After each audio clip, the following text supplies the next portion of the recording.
دنیا کا سب سے پاورفل لیڈر جس کے سامنے امریکہ جیسے سپر پاور بھی گھٹنے ٹیک دیے تھے۔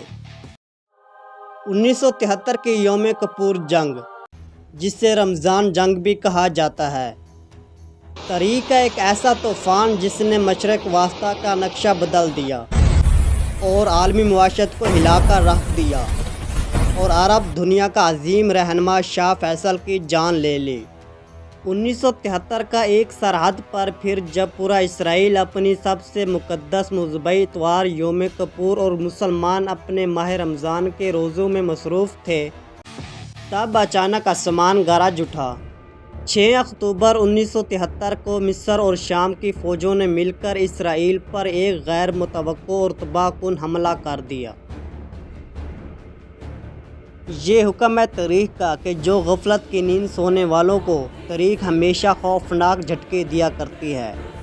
اس جنگ کا بنیادی مقصد 1967 کے 6 روز جنگ میں کھوئے ہوئے عرب علاقے جیسے جزیرہ نما، سینا اور جولان کی پہاڑیوں کو واپس چھیننا اور دنیا کو مذاکرات کی میز پر لانا تھا۔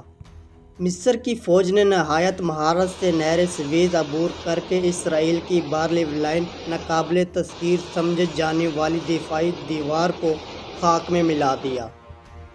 یہ حکم ہے تاریخ کا کہ جب مظلوم اٹھ کھڑے ہوں تو ظالم کا غرور کا محل بھی ریزہ ریزہ ہو جاتا ہے۔ ابتدائی شکست کے بعد اسرائیل کو شدید جانی اور مالی نقصان پہنچا اور وہ بکھلاہٹ کا شکار ہو گیا، لیکن جلد ہی امریکہ نے اسرائیل کی بھرپور عسکری اور مالی مدد کا اعلان کر دیا اور ٹینک اور ہتھیار کا ایک بڑی کیب اسرائیل پہنچا دی۔ یہ حکم ہے تاریخ کا کہ طاقت کے کھیل میں دوست اور دشمن کی لکیر ہمیشہ وقت کے ساتھ بدلتی ہے۔ امریکہ کی اس ناپاک حرکت سے عرب دنیا میں شدید غم اور غصہ پھیل گیا۔ تب سعودی عرب کے فرمانروا شاہ فیصل نے ایک ایسا تاریخی قدم اٹھایا جس نے دنیا کی سپر پاور کو گھٹنے ٹیکنے پر مجبور کر دیا۔ شاہ فیصل نے اوپیک کے ذریعے امریکہ اور اس کے اتحادیوں کو تیل کی سپلائی روک دی، یعنی آئل امبارگو کا نفاذ کر دیا۔ یہ حکم ہے تاریخ کا کہ خون بہانے والوں کو وسائل بند کر دینا ہی سب سے بڑا ہتھیار ہوتا ہے۔ تیل کی بندش کے اس فیصلے کے پیچھے شاہ فیصل کا مقصد امریکہ کو اسرائیل کی پشت پناہی سے روکنا تھا اور مشرق وسطیٰ میں انصاف کا فرمان یقینی بنانا تھا۔ اس ایک فیصلے نے امریکہ میں تیل کی زبردست بحران پیدا کر دی۔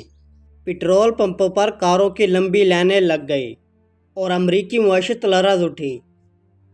19 دن تک جاری رہنے والی اس خونریزہ جنگ کے آخری ایام میں حالات یکسر بدل گئے۔ اسرائیلی فوجیوں نے جوابی وار کرتے ہوئے نہر سوئز کے مغربی کنارے تک پیش قدمی کی اور شام کی دارالحکومت دمشق کے قریب پہنچ گئے۔ 24 اکتوبر 1973 کے ایک جنگ بند کا معاہدہ طے پایا۔ جنگ میں زمینی لحاظ سے اسرائیلی فوجیوں نے دوبارہ پیش قدمی کر کے زیادہ علاقے پر کنٹرول حاصل کر لیا، لیکن سیاسی اور تصویراتی طور پر عرب ممالک بالخصوص مصر کی عزت اور وقار بحال ہو گیا۔ اس جنگ کے اثرات نے بعد ازاں کیمپ ڈیوڈ کے معاہدے، کوٹ اور مصر اسرائیل امن معاہدے کی راہ ہموار کی، لیکن تیل کی بندش اور امریکہ کو للکارنے کی سزا شاہ فیصل کو اپنی جان کی صورت میں چکانی پڑی۔ شاہ فیصل اپنی دور حکومت میں ایک مضبوط، بااصول اور جدید اسلامی ریاست کا خواب دیکھ رہے تھے۔ 25 مارچ 1975 کو شاہ فیصل ریاض میں اپنے محل میں ایک روایتی دربار مجلس منعقد کر رہے تھے۔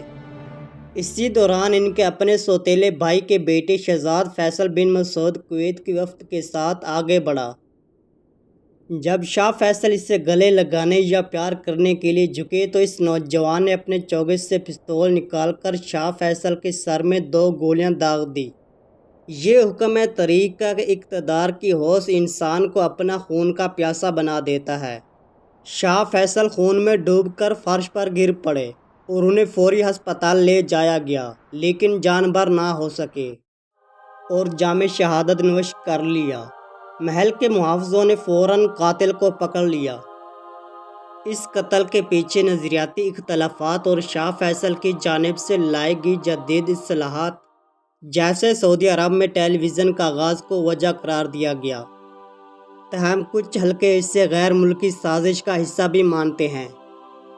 بعد ازاں اسی سال جون میں شہزادہ فیصل بن مسعود کو سرعام سزائے موت دے دی گئی۔